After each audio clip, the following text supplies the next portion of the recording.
começando mais um podcast Gestão SA. Eu sou Magno Fialho, seu anfitrião, e tenho a honra de receber aqui hoje uma amiga muito especial. Ela é moradora da cidade de Rio Bonito, do bairro de Nova Cidade, que é o segundo distrito de Rio Bonito, onde nasceu e cresceu. Ela é advogada, professora, enfermeira e presidente de uma organização não governamental, Amigos de Ouro. Além de tudo isso, pré-candidata a vereadora da cidade de Rio Bonito, Aline Rosalino. Aline, tudo bom? Bem, Magno, prazer estar aqui com você. Boa tarde, gente. É um prazer enorme estar aqui com você hoje nessa tarde, né? Falar um pouquinho do projeto, um pouquinho aí do futuro. Isso aí, vamos lá. Então, Aline, eu queria que você falasse um pouquinho da sua infância nesse bairro pobre e como é que foi transitar essas profissões que você escolheu para a carreira. Eu nasci no bairro de Nova Cidade, e literalmente em Nova Cidade, né? Porque eu não nasci no hospital, eu nasci em casa, né? Bem em frente ao campo mesmo, né? Uma casinha bem pequenininha que tem até hoje. Eu nasci ali mesmo, né? Minha mãe passou mal, eu já estava nascendo, apressada, como sempre. Então, nasci em Nova Cidade, vivi minha vida toda ali, né? Estudei, cresci ali, minha infância, minhas raízes são dali de Nova Cidade. Parte do meu ensino foi no bairro do Kingston Mota, lá em Parque Andréia, né? Na escola Kingston Mota, fiz no segundo grau lá.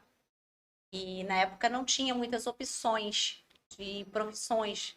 Então, você fazia de contabilidade ou formação de professores.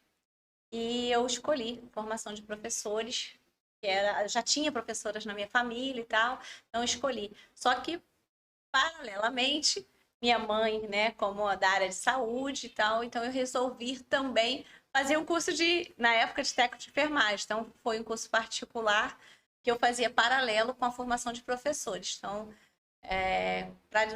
completando quase 18 anos, eu terminei os dois cursos. Eu me formei em professora e técnico de enfermagem. Legal essa sua escolha, né? Até porque ali no município de Rio Bonito, os colégios antigamente ofereciam só duas formações. Eu que estudei em Rio Bonito, estudei ali em Boa Esperança, né? E terminei é, meu segundo grau em Rio Bonito. O que a escola oferecia, na verdade, era contabilidade, técnico em contabilidade e formação de professores. Sim. Eu comecei meu curso de técnico contábil. Hoje sou contador, porém, quando eu comecei eu não gostava. Porque hoje é tudo muito digital, né? Mas vamos botar aí botar assim, tô com 40 anos, botar 45 anos atrás, era tudo no papel, na munheca que a gente fala, né? Era tudo na mão. E na hora que eu estava fazendo meu técnico contábil, eu desanimei, porque era um livro que a gente tinha que preencher manualmente. Então, se você errasse, tu tinha que apagar. Então eu desisti do técnico contábil e fiz formação geral. Mas fico feliz de você ter feito formação de professores, porque essa é uma profissão que hoje você também trabalha, né? Sim, mas até um pouquinho sobre técnico de contabilidade, eu ainda cheguei a fazer no Kingston Mota, tinha essa opção também de técnico de contabilidade. Eu cheguei a fazer o primeiro ano de técnico de contabilidade no Kingston Mota, fiz um ano. Aí não concluí porque eu resolvi fazer o técnico de enfermagem, né? Então eu acabei falando, não, 3 Desistindo, não né? vai dar, vou fazer só uma. Mas eu vou falar para você, se tivesse um pouquinho de tempo mais sobrando, se o meu dia tivesse mais de 24 Eu horas, acredito que eu sim. faria também, porque o problema nunca foi estudar. Eu sempre gostei muito de estudar. Então, assim, era realmente a falta de oportunidade, condições até mesmo de arcar com o estudo. Porque na época, hoje a gente tem um passe livre, né, para Sim, estudante. sim. Na minha época, para você, bem no passado, não tinha. Eu E só imagino. veio ter depois. Então, assim, para pagar, você vir se deslocar para estudar em outros lugares, você tinha que pagar a passagem. Então, Era um logo custo assim que alto, né? surgiu o passe livre, foi uma oportunidade, sim, incrível para gente que vem de uma família bem pobre, né, bem humilde, que vi minha mãe sofrer muito, né, com essas questões de pagar passagem para o filho estudar. Então, é bem complicado. É complicado. Eu também quando eu tava morando em Rio Bonito, eu cheguei a começar a pegar o passe livre.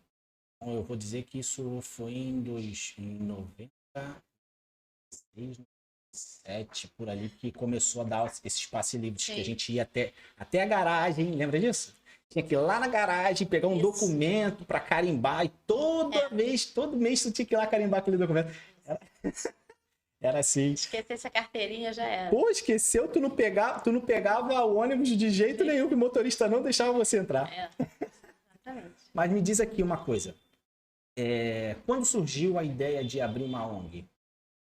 Porque você é formado em advocacia, né? Como é que surgiu essa ideia? De que forma? Fala para mim. Eu terminei essas duas profissões em Rio Bonito. Cheguei, aí vim para o Rio de Janeiro, né?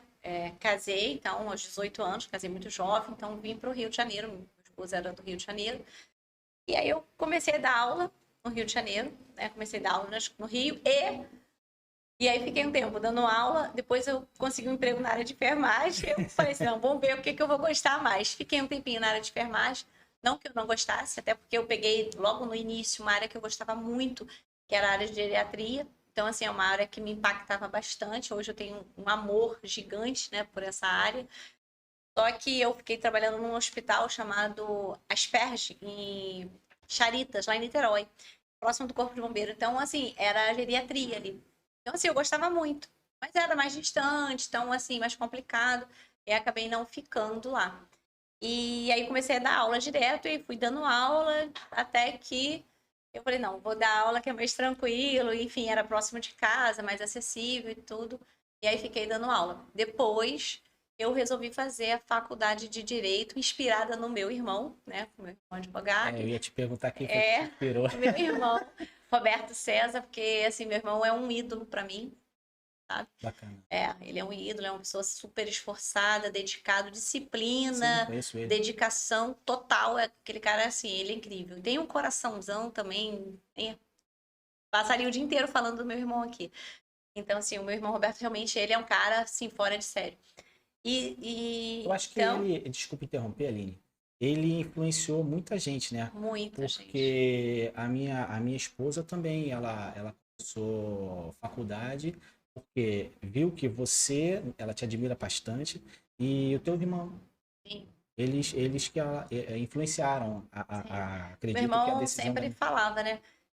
O direito, ele tem um leque muito maior ali. Então, assim, você pode fazer prova para delegado, defensoria, promotoria, enfim, uma infinidade de coisas, e além de advogar, né? Sim. Então, você pode ser muitas coisas com a sua formação de direito, né? Então, um leque não só de concursos para uma área muito grande, mas como também você pode advogar, né?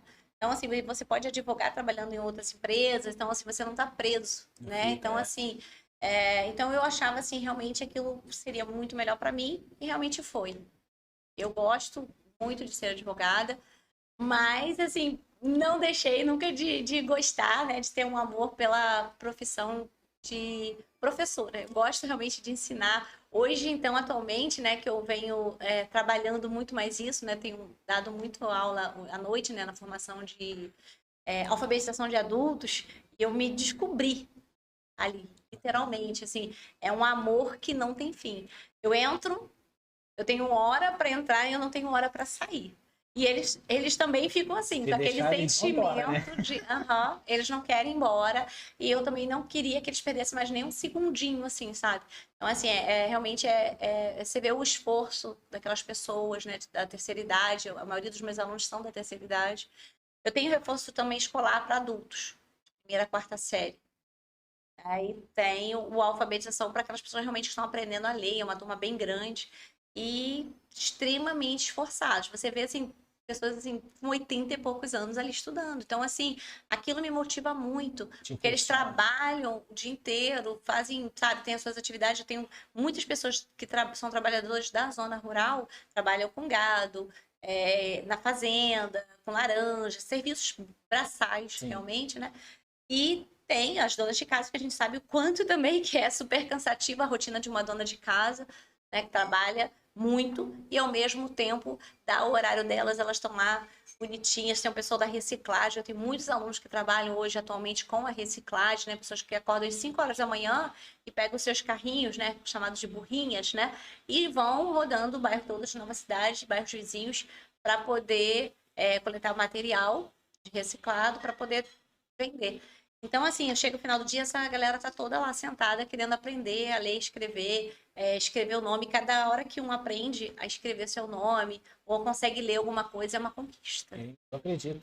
E foi isso que te incentivou a ONG, Então, esse projeto? não Muito necessariamente. bonito. Não necessariamente. A alfabetização é uma vontade que eu sempre tive, mas a gente não conseguia ainda desenvolver lá. O reforço escolar a gente já dava, mas a alfabetização para adultos não. Por conta desse meu tempo ficar meio escasso, né? Eu trabalho bastante, né? Você sabe, eu trabalho em 2 escritórios, trabalho para empresa, enfim, então assim fica bem complicado. Então não tinha muito tempo. Então, no momento que eu me desvinculei de uma empresa no passado, a qual eu trabalhei inclusive 20 anos, Sim. né? Desde 2002, saí em 2022, né? Foram praticamente 20 anos de empresa.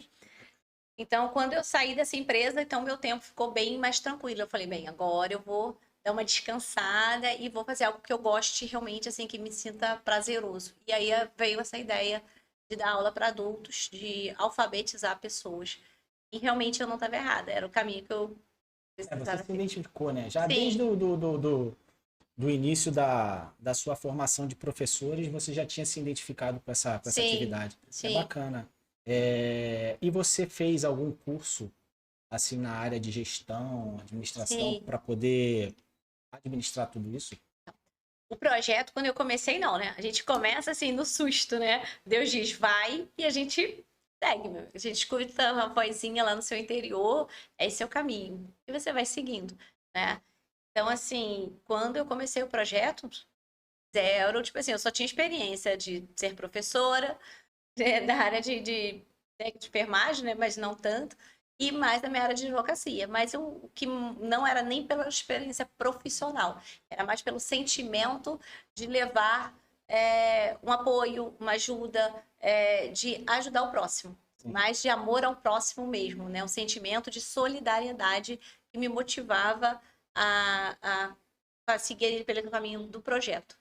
Então, assim, o projeto surgiu através de a igreja, tem uma igreja lá na nossa cidade, a Igreja Batista, e tinha um pastor na época, que ele era um pastor assim, ele sempre ia nas casas, né? A igreja Fazia estava sempre em visita. obra, fazia visitas, e ele sempre falava, Aline, tem uma família precisando de ajuda, está passando necessidade, está precisando de cesta básica. E a gente lá se movimentava, corria, às vezes, muitas vezes eu também não tinha, né? Porque era difícil para mim também, mas conseguia com meu irmão ou com alguns amigos, a gente conseguia. Olha, outra família. Quando eu via, já estava assim, pastor, peraí. Tá meio, vamos dividir um pouquinho as coisas aí que tá meio complicado. Vamos chamar uma galerinha para ajudar, porque realmente muitas pessoas precisam, né? A gente está falando assim, até a gente está rindo, mas a situação é bem crítica, né? Sim, eu acredito. O cenário lá do interior, do segundo distrito, e eu falo muito pela zona rural, né? A gente tem muitos bairros pobres, sim, no município de Rio Bonito. Mas eu falo em relação à zona rural. A zona rural, por quê?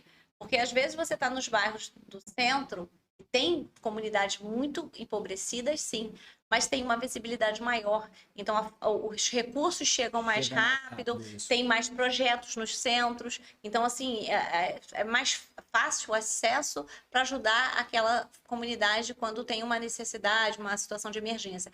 Agora, na zona rural, a situação é muito diferente. É muito, porque é o verdadeiro quem não é visto não é lembrado. Não é lembrado, isso é verdade, isso é fato, né? Exato, porque eles estão lá, passam por diversas necessidades, sem falar de questões de acessibilidade, que é terrível. Muitas regiões lá do segundo distrito hoje, atualmente, eu estou falando dos dias de hoje ainda, pra você ter uma noção, não tem transporte público, não tem escolas, não tem postos de saúde, não tem comércio. Então, assim, aquelas pessoas, elas vivem. Eu tenho bairros hoje, atualmente falando, nos dias de hoje, que não tem absolutamente nada, não tem nem um mínimo possível de lazer para criança. Você tá entendendo? Tipo assim, é surreal as condições que aquelas pessoas vivem. É literalmente você fala assim, como vivem? E vivem daquela forma ali, por quê? Porque elas são esquecidas, elas vivem realmente às margens da sociedade e a sociedade, de uma forma geral, muitos, como que eu posso falar assim? Eu digo como pessoa, assim, eu acho que todo mundo tem uma responsabilidade social. Eu não falo só de governantes, né? Os governantes têm? Tem, com certeza tem. Mas a sociedade, de uma forma geral, também tem, porque é teu próximo. Sim. Né? Se a gente acredita num Deus como Criador, Pai de todos, e ali são seus semelhantes, né? Então, assim, você tem a obrigação de ajudar o seu próximo. Ah, mas eu não tenho isso. Mas será que você não consegue com outro que tenha? O que você pode fazer para melhorar aquelas condições como ser humano? Uhum. E é isso que eu busco, sabe? É sempre ali tentar melhorar um pouquinho, né? Dentro do possível, assim. Depois que você percebeu que o município lá, o município não, perdão, o bairro, seu bairro, estava carente, precisando desses atendimentos que você recebeu através dessa igreja, como é que você reuniu as pessoas para começar esse projeto da ONG? Então quando chegou um momento em que eu falei para o pastor, olha só, tá ficando complicado.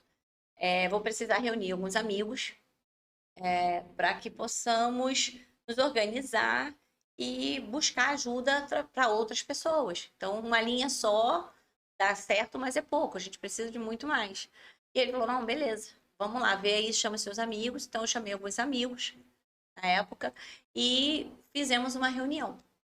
Fizemos a reunião, a primeira reunião foi na casa de uma amiga chamada Wagner. Então, Wagner era da igreja Assembleia, tá? Pastor Saul até na época, então o Wagner já prontamente convidou alguns amigos também. Nós fizemos a primeira reunião na casa dela. E aí eu falei, olha, querendo montar um grupo, até então não tinha ideia de projeto, né? Tô querendo montar um grupo, organizar um grupo, para que a gente possa levantar alguns alimentos para umas famílias que estão precisando muito. Eram 5 famílias na época. Estava precisando de um estado de necessidade crítica mesmo. Então, e a gente precisa fazer alguma coisa, organizar uns eventos, para que surgisse. E assim foi.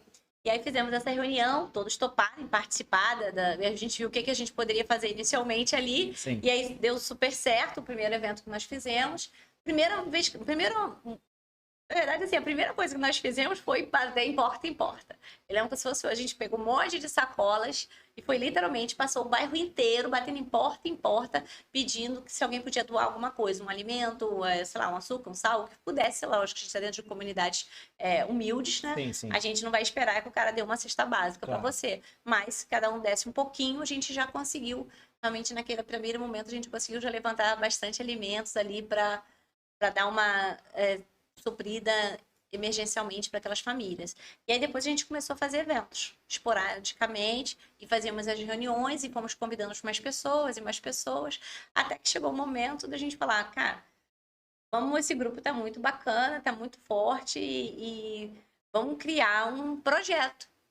E aí a gente juntou com o pessoal da Igreja Batista, né? Os membros da Igreja Batista participavam, mais de outras igrejas que também já participavam, e meus amigos, alguns eram da Igreja Católica, outros de diversas denominações religiosas, mas todo mundo estava ali com o único propósito, que era ajudar o próximo. Que eu, com certeza, tenho certeza que Deus estava super feliz daquela união ali, né?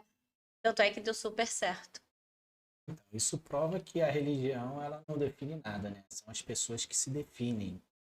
A capacidade que você tem de... E a religião é uma religião. Quanto tempo, Aline, tem esse projeto? Então, a nossa primeira reunião para criar o projeto, a gente fez a primeira reunião, aí fizemos na varanda da casa da Wagner, a segunda reunião foi numa casa, aí nós chamamos pessoas de várias igrejas, de vários líderes também da comunidade para participar dessa reunião, para saber se eles tinham interesse em participar. Então, o projeto foi aberto a todas as pessoas. Sim. E aí fizemos essa segunda reunião.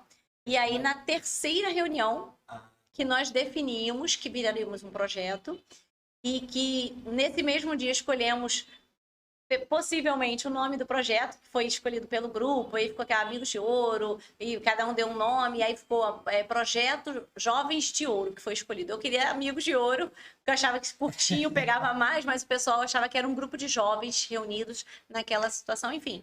E aí venceu o Jovens de Ouro.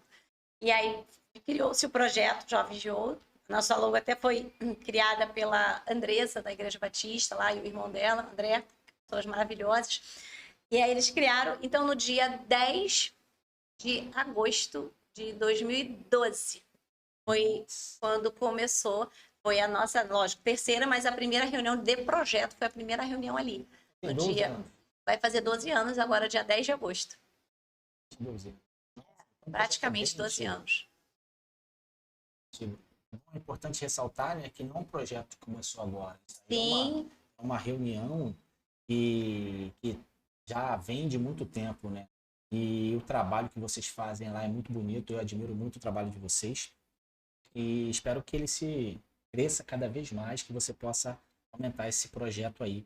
Eu queria que você falasse mais a sua parte humana. Eu sei que você deu uma introdução, mas eu queria que você falasse dessa sua parte humana, que te impulsiona a fazer tudo isso que você faz. Então, desde pequena, eu posso falar assim bem claramente, que eu tenho isso bem vivo dentro de mim, né? Eu nunca fui uma pessoa muito saudável de saúde, né? Eu já nasci com grandes problemas de saúde, enfim. Desde o meu nascimento, nunca foi muito fácil para mim. Então, assim, eu fazia tratamento no Antônio Pedro desde pequenininha, né? Então, passei 7 anos da minha vida fazendo tratamento do Antônio Pedro. Desde que eu nasci até meus 7, 8 anos de idade, eu fazia tratamento de Antônio Pedro. Eu tinha uma alergia severa na pele e tal.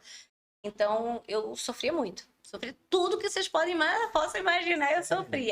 Então, tipo assim, se aquela época fosse hoje bullying, meu Deus do céu, né? Porque eu tinha todos os apelidos possíveis por conta das minhas alergias. E eu sofria além das dores, porque coçava, irritava, viravam feridas enormes no corpo. Para dormir era muito ruim. Acordar de manhã, então, com aquela forma que eu acordava. Então, assim, eu passei um pouco bem complicado. Minha vida toda de saúde sempre foi muito frágil. Eu sempre tive uma saúde muito frágil. Mas quando eu ia para o Antônio Pedro, né, que eu fazia uma vez por semana eu tinha que ir para o Antônio Pedro, fazia raspagem, fazia uma série de coisas. Então eu sempre via pessoas, às vezes na rua, mendigos, ou pessoas mesmo, moradores de rua, jovens, nem tanto quanto hoje. Imagina se fosse os dias de hoje, né, que a gente está, né? Hoje virou, assim, né, quase que normal. Nunca vai ser normal para mim. Para mim nunca será normal. Mas eu sempre via um ou outro. E aquilo desde pequenininha, eu lembro como se fosse hoje, mexia muito comigo. Eu sentia muito aquilo. Eu queria muito, se eu pudesse, eu queria abraçar literalmente aquelas pessoas e tirá-las dali. Eu ficava com aquilo na cabeça. Quando eu sempre tinha uma linha trem ali em Rio Bonito, atrás da rodoviária. E quando eu voltava, que eu ia para a rodoviária ali, né, pegar, sempre tinha um senhorzinho que ele ficava atrás dessa linha do trem. Olha, eu passava ali, magro. Eu lembro, eu fecho meus olhos, eu lembro como se fosse o dia de hoje. A sensação que eu tinha, eu falava assim, meu Deus, por que ele está aqui? Por que ele não tem uma casa? Por que ele não tem uma família? Por que alguém não ajuda ele? Sabe? Então, esse era o meu sentimento. Eu era criancinha. Eu achava aquilo injusto, eu achava aquilo, sabe? Eu achava que tinha tantas pessoas no mundo, que tinha tanto, e por que não ajudar aquela pessoa ali a mudar aquela situação dela? Então, assim, eu já, desde pequenininha, eu tinha isso dentro de mim. Então, um período da minha vida, né? Minha mãe era muito humilde, né? Enfim, já demais da conta, né? A gente trabalhou em diversas coisas, né? Da laranja, você né? chegou a colher laranja para ajudar. Trabalhei na laranja muito tempo, né? Desde da vida toda até meus 12 anos de idade, eu trabalhei na laranja, nas fazendas lá na Imbiara. E na Santa Helena, na Brahma. Então, assim, e a minha mãe fazia bolo, unha, costurava, fazia de tudo para poder manter a gente, né? Minha mãe tinha 6 filhos, né? E, enfim, então era bem difícil a nossa vida. Então eu sempre tive aquele sentimento de querer ajudar as pessoas. E eu tinha quase nada também, né? Porque a minha vida dentro de casa era muito escasso, né? Tipo assim, minha mãe vendia o almoço para comprar a janta, literalmente assim, né? Então, assim, a gente tinha zero luxo. Tudo que a gente ganhava, roupa, coisas que nós vestíamos, era roupa doada pelas pessoas. Sim. E eu não me sentia menos ou inferior do que ninguém. Pelo contrário, eu ficava feliz da vida quando minha mãe aparecia com uma bolsinha de roupa. Era felicidade. Não importa se era coisas usadas, eu queria era ganhar alguma coisa, sabe? Então, brinquedos era a mesma coisa. Eu lembro que eu ganhei 2 brinquedos minha vida toda novos. A minha vida toda. E Você tá entendendo? hoje tá Eu tudo lembro fácil. como se fosse um dia de hoje, quando meu pai trouxe uma boneca nova, de Natal. E ele entrou no quintal com 3 bonecas, uma para cada filha, né? Eram 3 meninas. E quando meu pai entrou com aquelas 3 bonecas, era a primeira vez que eu ganhei uma boneca nova na minha vida. Eu já era grandinha, assim. Eu nunca imaginei que eu pudesse ganhar um brinquedo novo. Então, assim, tudo foi muito difícil pra gente, né? Nada foi muito fácil. Só que eu vi isso, não me desmereci, eu não me senti desmerecida em nada, não me senti inferior em nada, eu era feliz, né? Te impulsionou, E na pelo verdade. contrário, são essas dificuldades que eu tive, seja na saúde, seja financeira, seja estrutural. Meu lar não era um lar estrutural, né? Era um lar, pelo contrário, bem complicado, né? Eu tinha um pai, né, um pouco agressivo, alcoólatra, então assim, era uma situação muito difícil, né? Então, dentro de casa, assim, era uma vida muito difícil, né? Então, minha mãe tinha que se matar ali para sustentar os filhos e meu pai, basicamente, ele não era muito presente ali, né? Para sustentar a gente. Mas, enfim, virando essa página, eu sempre tive essa vontade de ajudar as pessoas e querer, desde pequenininha, independente de ter um pouquíssimo, mas eu queria que todos tivessem uma condição mínima de sobrevivência, de oportunidade. Entendeu? Minha mãe sempre dizia: vocês não precisam de luxo. Vocês precisam ter o que comer e estudar. Só isso. Vocês só vão conseguir alguma coisa estudando. Se vocês não estudarem, vocês vão continuar como eu aqui.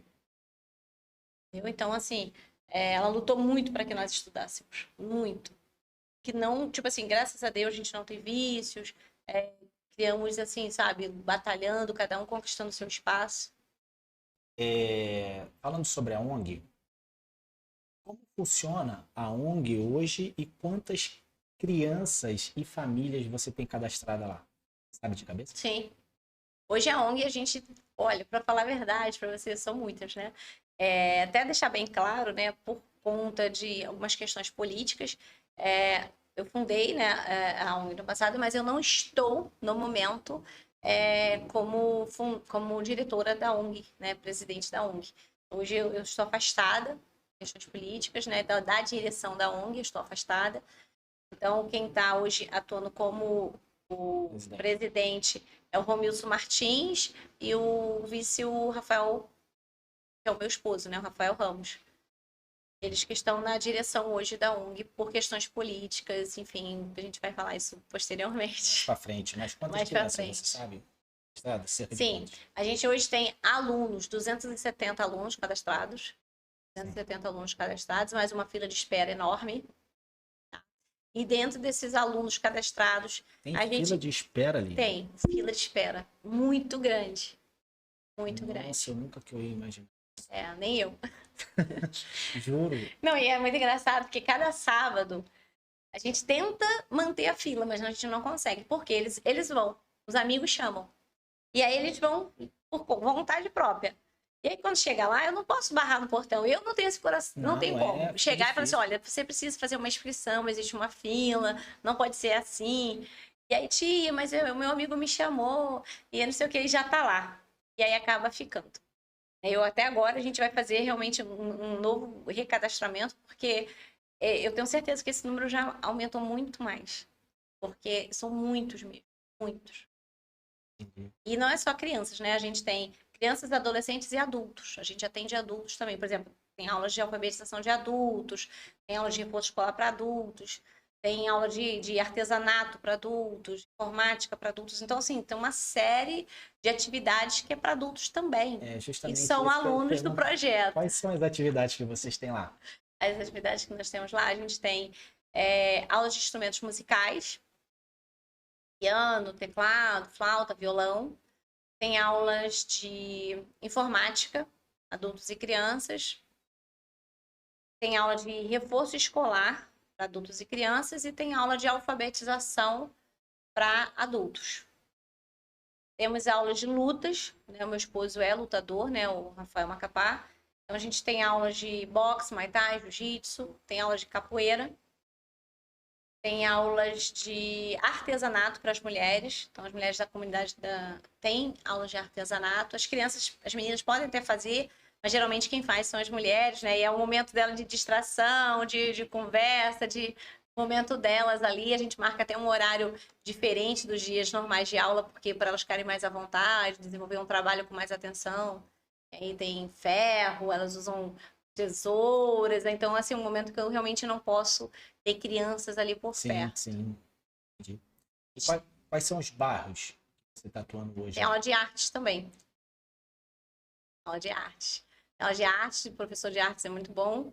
E aí tem aula de pintura, né? Ensina as crianças a pintar. Estão até, inclusive, pintando os muros. A ONG? É. Legal. E os bairros que você atende? Quer dizer, ONG atende? Sim, a gente atende o bairro de Nova Cidade e fazendas em torno, né? Tem Bambu, Boa Esperança, Prainha, tem os Jovens do Cavalo Russo, que na verdade, Boa Esperança e Cavalo Russo, uma coisa só, mas eles falam que eles são do Cavalo Russo. Tem Parque Andréia, tem os Jovens do Rio Mole, na parte de cá, né, de Rio Mole, Vertente, tenho bastante Vertente, Jacundá, Mineiros, Chavão, eu pego todos. Nossa, por isso que tem fila de espera. Tem. Parque Andréia, eu tenho uma enorme fila de espera. E aí eu acabo deixando eles irem e tal, para ver se vão gostar, para depois fazer a ficha. Afinal, todo mundo continua, né? Ninguém quer desistir. Pô, bacana. Nossa, agora me perdoe até o riso, porque esses bairros todos do segundo distrito é muito bairro, é muito criança. Eu imagino como é que deve ser. Qual é o tamanho da ONG? A ONG, na verdade, a gente começou com uma casa de 2 andares, né? E aí depois a gente teve que alugar mais uma do lado. Eu quebrei literalmente as paredes da casa do lado e fiz uma para ampliar. E era o pátio da frente e um pedacinho do pátio de trás. E aí tinha 2 ou 3 lotes ao lado, né? Que era do mesmo dono. E era tudo com um muro só.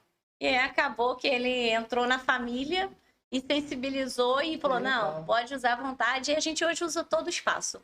Hoje a gente tem uma quadra. Pô, legal. Uma quadra. Muito bacana. Bem grande. Dentro de Nova Cidade. Quais foram as dificuldades que você enfrentou para começar esse projeto? A maior dificuldade, para falar a verdade, é financeira. Querendo ou não, é a financeira. Porque você tem um aluguel para pagar, tem uma conta de luz, você tem alimento. Então, por exemplo, você manter essas crianças lá, você precisa de alimentação. E aí, de onde você tira? Entendeu? Então, isso tudo é um complicador. Então, hoje a gente fala assim, mas vive só de doação? Sim, vivemos só de doação. Porque eu não recebo valor físico. Então, se você hoje for procurar em qualquer... mas tem pessoas que falam, olha, recebe dinheiro do município, do estado, da União, não sei da onde, sei lá, de ONGs internacionais. Eu escuto de tudo. Eu falo, é mesmo? Aqui não. E aí, tá chegando, né? Falo, mas não tá chegando. Tomara que não. Eu falo assim, quando que eu posso dizer amém, né? Porque eu espero que realmente isso aconteça um dia. Sim. Mas até o momento isso não é verdade. Isso não é bem... Pode pesquisar, até porque se o município, o estado, ou a União, ou qualquer outra entidade, instituição, for destinar algum valor, alguma verba, né? Ela precisa estar registrada, né? E a gente tem que registrar tudo. E a gente é documentado, até porque eu tenho um excelente contador que criou todos os documentos, né, Magno? Sim, sim. Então, assim, que faz tudo dentro da lei. Sim. E a gente, você sabe, como ninguém, que a gente não recebe nada, nenhum valor de ninguém até agora. Espero que um dia isso mude, mas por enquanto não é a realidade do projeto ainda. Então, como a gente sobrevive? A gente a gente monta um bazar, a gente tem um bazar lá, que é meio que fosse a lojinha da comunidade, né? Eu trago doações do Rio de Janeiro, que é literalmente 99% que abastece hoje o projeto é o Rio de Janeiro. Eu busco aqui no Rio pessoas em condomínios, empresas, amigos, amigos médicos, amigos advogados, defensores, juízes. Então, realmente é o público que abraçou literalmente o projeto. São esses amigos. Então, o que eles fazem? Eles conseguem doações de roupas, calçados, brinquedos, seja o que for, móveis, enfim. Os pianos que eu tenho lá foram de amigos que doaram aqui do Rio. Então, assim, tudo que eu tenho hoje no projeto, desde o único garfo até qualquer móvel, qualquer coisa, veio do Rio de Janeiro.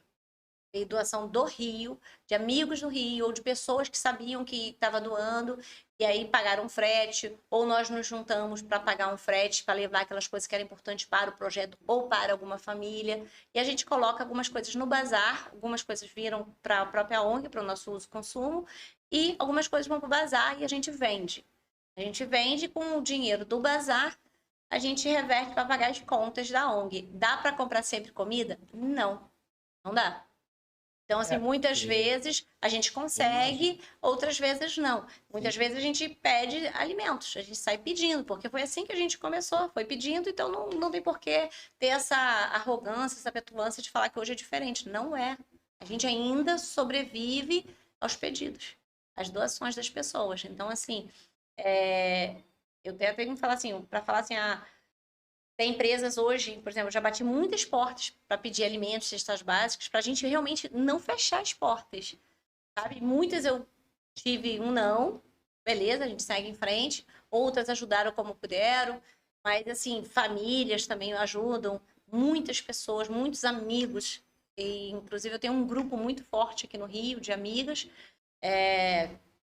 médicas, assistente social, psicóloga, juíza, defensoras, que abraçaram a causa do projeto, né, promotora também, que abraçaram literalmente, criaram um grupo no WhatsApp, e hoje, quando o projeto está em dificuldade de qualquer coisa, é ali que eu recorro. E é quem realmente, que eu posso falar que basicamente, que mantém e faz a coisa acontecer são elas. São essa galera, porque eu preciso, olha, gente, eu tô sem dinheiro para pagar a luz. Eu entro em desespero, é lá que elas me socorrem. Sim. Olha, eu tô sem alimento para funcionar. Tá precisando de quê? Eu faço a lista e elas conseguem tudo que eu preciso e a gente não para por conta dessas amigas, né? É importante falar. Entendi. Deixa eu te perguntar um negócio.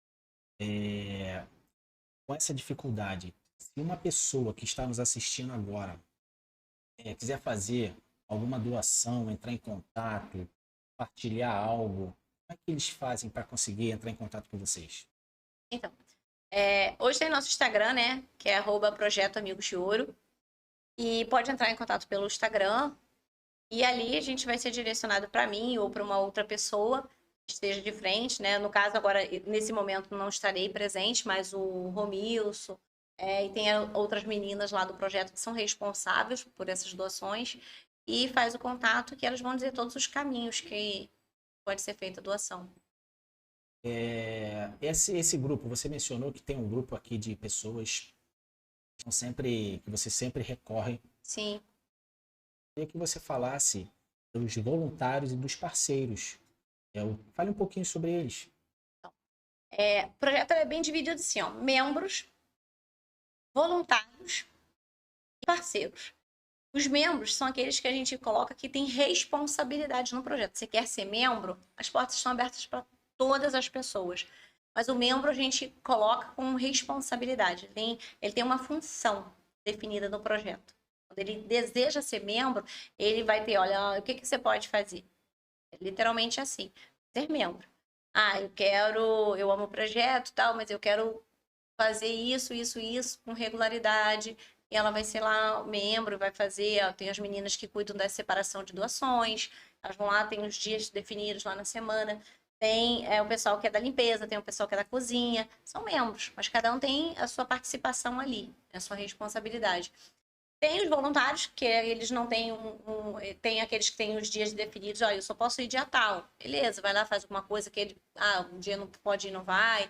E tem a galera que só vai esporadicamente para ajudar. olha, tô livre, vai lá ajudar. A gente está sempre abertos a qualquer ajuda, Receber porque a ajuda, né? gente precisa sempre para tudo, ainda mais quando o dia de criança, que estão todas as crianças lá, a gente fica maluco, né? Então, assim, qualquer pessoa que chega vai ser realmente muito bem-vinda, muito bem recebida, mas a gente, assim, e tem os parceiros, né? Que são aquelas pessoas que muitas vezes nem vão na ONG, nem mais sabe, acompanham tudo, mas não tem tempo, e aí, mas contribuem de alguma forma para a ONG, por exemplo.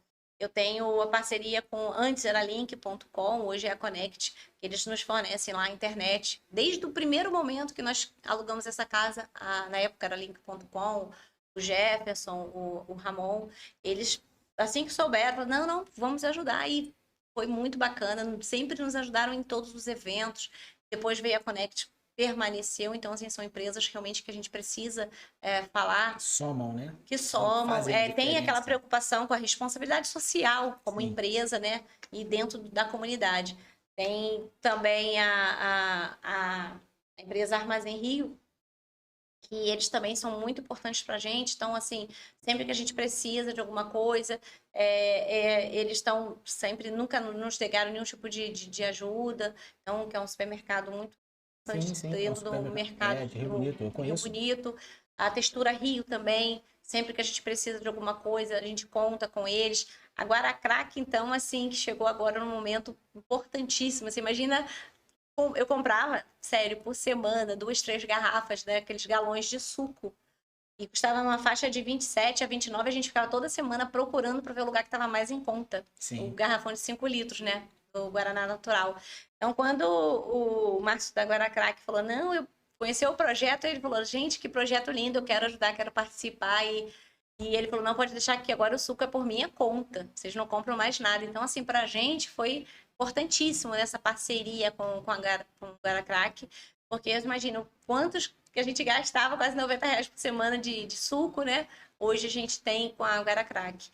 Mas assim, a gente compra, né? Faz eventos, a gente pede para todo mundo. Então, em momentos de eventos, são várias pessoas que participam, Sim. mas não é aquela coisa mensal, né? Quando a gente faz algum evento, sempre a gente vai pedir os comércios locais sempre ajudam, também é bem bacana, né? Os vizinhos também, os comércios locais dos bairros vizinhos. Mas assim, mensalmente, atualmente, essa empresa. E também não poderia deixar de falar que seria até injusta, a prefeitura hoje nos empresta um ônibus que busca as crianças nos bairros. Então, assim, se hoje eu não tivesse esse ônibus, eu não teria como buscar essas crianças para levar para o projeto, para dar essa oportunidade hoje que nós damos a essas crianças. Né? Então, também tem essa colaboração aí da prefeitura que é importantíssima para a gente. E nós não tínhamos isso antes.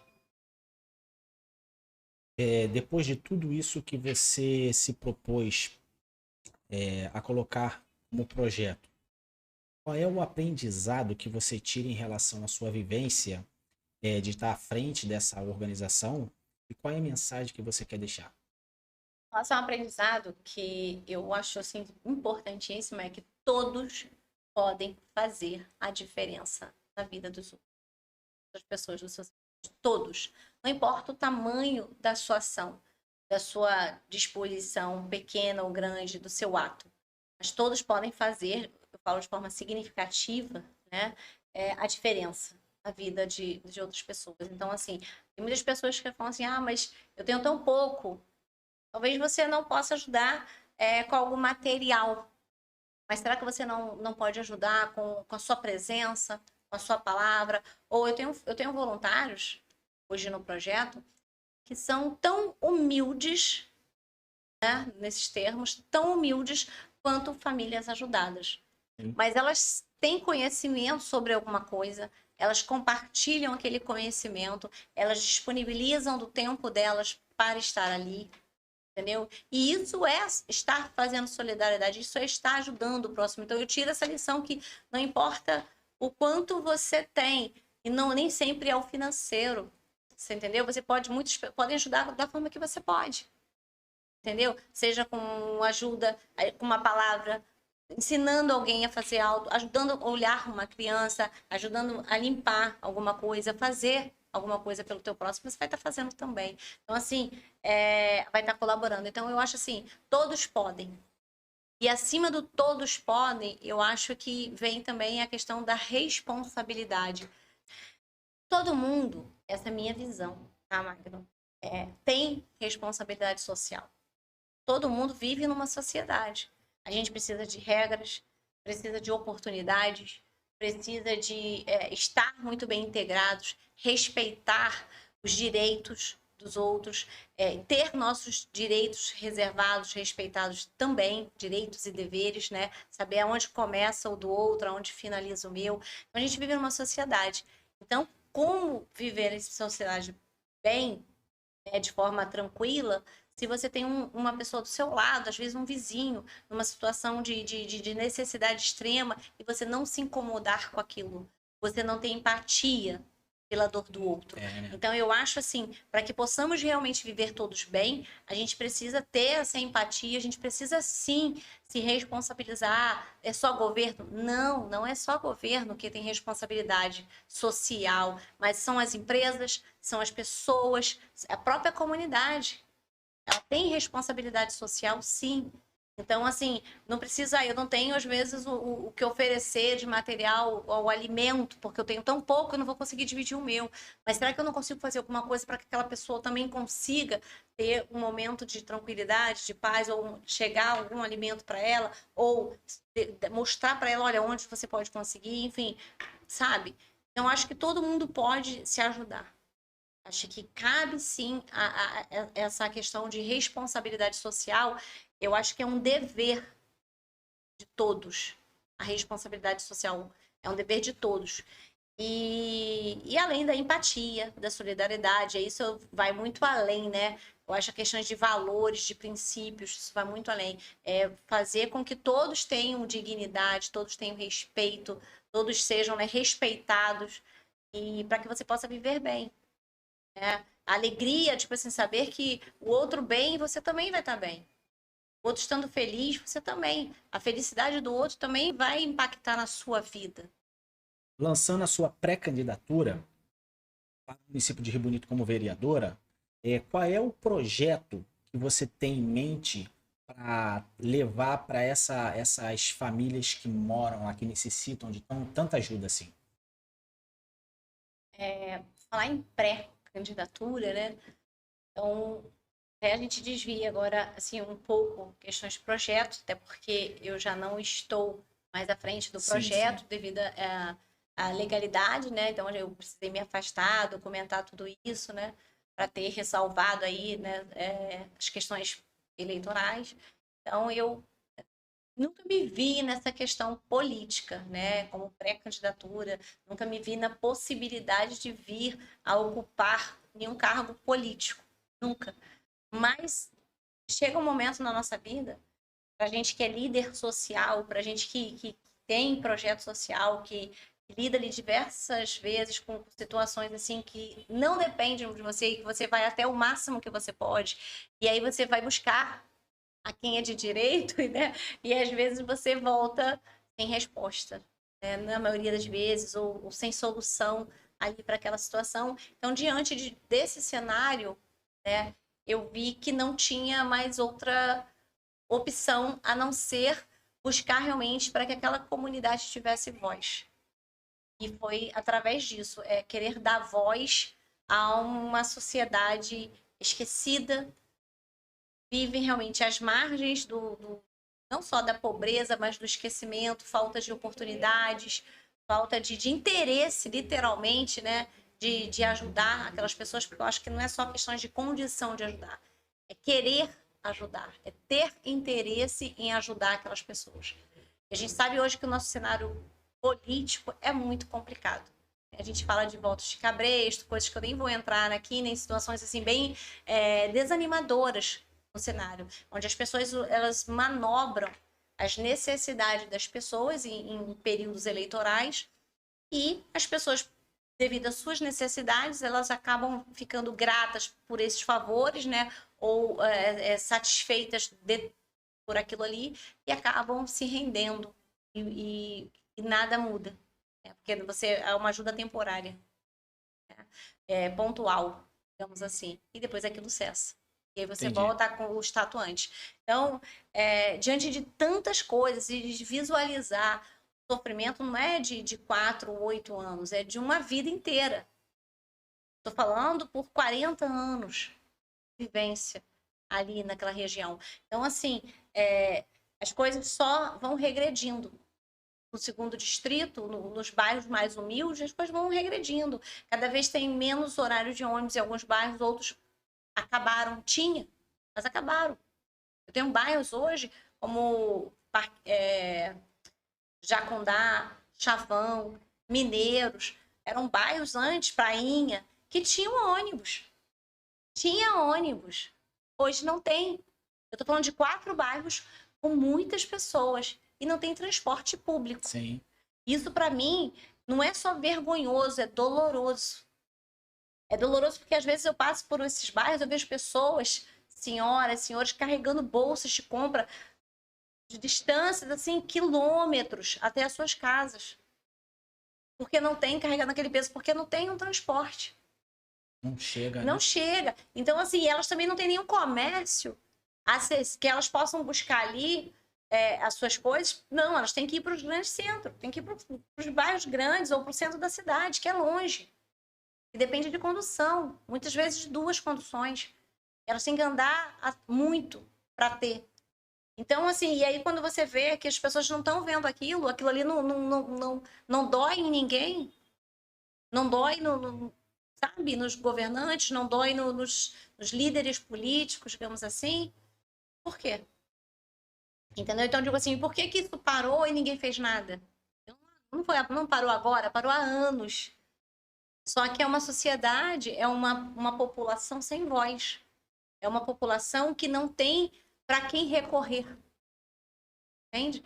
Então, isso vai muito além. Eu estou falando de transporte público, mas eu tenho bairros que fechou escolas. Era a única coisa que tinha era escola, hoje não tem. E aí? Eu tenho bairros hoje, atualmente, que está prestes a fechar as suas escolas. Você está entendendo? A gente vive hoje, nas zonas rurais, um êxodo rural.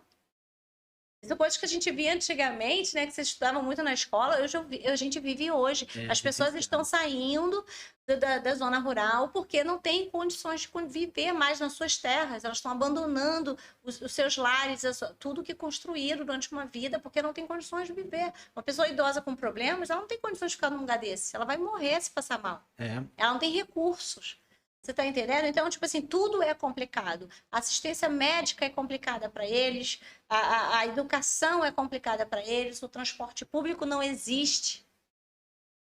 Está entendendo? Então, assim, a segurança. Então, a gente está falando no âmbito de como dar voz a essa galera que só é lembrada em períodos eleitorais. Verdade. Você está entendendo? Então, assim, querer criar o que eu quero. Eu quero fazer com que isso mude essa realidade. A minha, sabe, eu, Aline, eu não consigo ver algo, e é por isso que eu fiz o direito, pela justiça. Porque eu não consigo ver algo que eu considero errado e ficar calado e fechar meus olhos e achar que nada está acontecendo. É ter empatia. Isso vai muito além de religião. Isso vai do seu sentimento, do amor ao próximo, que Deus falou para você. Amar o teu próximo como a ti mesmo. É o maior ensinamento de Jesus, cara. Isso então, mandamento. É o maior mandamento, né? Que Jesus disse. Então, como que você se ama se tu não toma o teu próximo? Você quer o bem só para você, mas o teu próximo que se exploda, que se vire? Não pode ser assim. Você tá entendendo? Então, eu, tipo assim, o meu desejo, por conta do projeto, eu vejo jovens hoje se perdendo, literalmente, parando de estudar. Porque começa as dificuldades de vir, a primeira coisa que o pai de família faz é botar o jovem para trabalhar. Sim. E ele não vai trabalhar e estudar lá na zona rural, não. Ele vai parar. Ele vai parar. E que oportunidade você vai estar dando para esse jovem de melhorar? Eu vejo hoje empresas no centro de Rio Bonito, e não são poucas, são muitas, Magro, muitas. Não contratam pessoas do segundo distrito. Não contratam. Por quê? Porque tem que pagar 1 ou 2 passagens. Sim. Ou tem que pagar uma passagem que seja. Não quer? O cara prefere pessoas ali do centro, que não tem que pagar. E como que vai viver essas pessoas? Como vão viver essas pessoas sem oportunidade nem de um trabalho? Elas já têm que andar. Da onde moram até a pista, até o primeiro acesso ao transporte, que é longe absurdamente. E aí, se chega lá, elas não conseguem. Por quê? Porque o empregador ele não vai querer pagar a passagem. Isso é que acontece com a maioria das empresas de Rio Bonito. É do segundo distrito, seu currículo vai ser o último. Eu só vou te chamar se no último caso. Se realmente não tiver ninguém se ninguém tiver alguém ali no primeiro distrito que não pague a passagem. Sim. Então, assim, a gente já está atrás, a gente já está, ó, lá atrás. Já começa perdendo, né? Como que aquele jovem vai fazer um curso? Ele tem que pagar passagem. Mas ele não tem, mal tem o que comer. Como ele vai pagar um curso? Como ele vai pagar uma passagem? Você está entendendo? Então, assim, é surreal. As condições não são as mesmas. As condições não são as mesmas. E é isso que a gente precisa mudar. A gente precisa levar oportunidade para esse pessoal do segundo distrito. Eu não falo só em relação ao segundo distrito, não, gente. Mas a todas as áreas que a gente não... hoje eu estou falando muito de segundo distrito, porque eu estou ali, mas dentro de Rio Bonito a gente tem bairros mais afastados, zona rural, que vivem na mesma situação. Você está entendendo? Que vivem na mesma precariedade de anos. De anos. Sabe? Então, é isso que a gente precisa mudar. Como você vai mudar isso? Como nós vamos mudar isso? Sabe? Então, eu penso, como que eu criei o projeto também? Não foi do nada. A gente juntou pessoas com vontade de fazer e chegamos aonde estamos. Hoje a gente atende mais de 300 famílias. Hoje a gente atende um número de alunos efetivos. Eu tenho uma fila de espera gigante. Hoje a gente proporciona, dentro das nossas condições, mas a gente dá uma oportunidade para muitos jovens que não teria. Tem um jovem aprendiz, que eu até esqueci de falar, tem um curso de jovem aprendiz no projeto, né? Então, assim, a gente hoje consegue oportunidades para esses jovens. Então, esses bairros do segundo distrito, eles precisam sim ser vistos, eles precisam sim ser lembrados, eles precisam de voz. Eles precisam de alguém que fale por eles. Eles precisam de pessoas que criem projetos para o segundo distrito ou para as outras áreas também que vivem como o segundo distrito hoje atualmente no município. Sim, precisa. Então a gente precisa chegar com que as empresas se instalem lá, criar projetos, né? Eu tenho uma infinidade de projetos. Poderia fazer um outro podcast aqui só falando dos meus projetos. Não são poucos, tá, Magno? Eu acredito. Não são poucos. Eu tenho muitos projetos. Sempre quando eu estava lá na direção lá do Amigos de Ouro, o que eu fazia? Eu fico criando, vendo situações com os jovens aprendizes, né? A gente hoje tem 59 jovens aprendizes. Então, eu fico desenvolvendo coisas para mim. Eu pergunto coisas, o que a gente poderia fazer. E a gente vai sentando. Então, eu tenho muitas ideias, muitos projetos. Eu dou aula para pessoas que trabalham com reciclagem. Então, o que eu faço? A ideia é criar uma fábrica, literalmente, de reciclagem, tá? Eu tenho toda a equipe que trabalha na reciclagem. Então, a gente pode criar uma fábrica com essa fábrica dos reciclados. A gente pode criar produtos que a gente possa vender. Então, enquanto uns vão recolhendo esse material reciclado, outros vão preparando esse material reciclado, outros já estão produzindo, como as vassouras ecológicas, com uma infinidade de produtos que a gente tem com o materiais recicláveis, com o próprio pallet, você sabe? Sim. Eu vejo lugares que vendem coisas incríveis, feitas com pallets. E muitas vezes a gente vê pallets sendo jogados fora, descartados de empresas, e aquilo ali é um material maravilhoso. Então, assim, para trabalhar, produzir. Então, tem artesanato, tem uma infinidade de coisas que você pode trabalhar, trazer essas pequenas empresas, essas pequenas cooperativas para esse segundo distrito, para que você possa empregar aquelas pessoas ali sem que ela dependesse de uma passagem ou de uma empresa para poder sobreviver. É fazer com que ela tenha condição ali, nos bairros dela, melhorar o transporte público, sim, tentar trazer um transporte público gratuito. Por que não? Quantos municípios a gente tem isso? Temos até exemplo, né, Aline? Maricá tem um transporte gratuito. Sim, Maricá, tem vários outros lugares que tem. E Maricá então, tem assim, crescido muito. Cresceu muito. E eu acho bacana essa iniciativa. A gente não está nem falando desse município, mas o fato deles oferecerem um transporte público gratuito incentiva o profissional, ao aluno, ao próprio ao próprio morador a poder sair de casa para justamente correr atrás do diferencial para ele. Mas assim, a gente falando nesses termos, né? Por exemplo, Maricá, Saquarema e alguns outros bairros, eles têm uma ajuda financeira maior até que o município de Rio Bonito, porque eles têm os royalties. Sim. E os royalties deles tipo assim, nem se compara, né? Sim. É uma coisa assim, surreal, né? Então eles realmente têm a verba para fazer aquilo. Talvez Rio Bonito não tenha essas condições ainda, mas eu digo que nós podemos fazer, como que foi feito o projeto? Não foi criado? Foi. Ou não chegamos onde estamos, ajudando tantas famílias, tantas pessoas, dando oportunidades? Então, eu acho que o importante é ter vontade, interesse, disposição de fazer e capacidade para fazer. Sim. Então, assim, se a gente tem um grupo que a gente tem isso tudo forte, a gente consegue fazer. A gente vai buscar o infinito, meu filho. A gente vai buscar ajuda de outros países, de outros lugares, não importa. Mas a gente vai conseguir trazer para a gente formas de colocar as empresas para funcionar, formas de colocar, de dar visibilidade àquele lugar, sabe? De trazer vida para aquele lugar, de ressocializar aquelas comunidades que estão se extinguindo.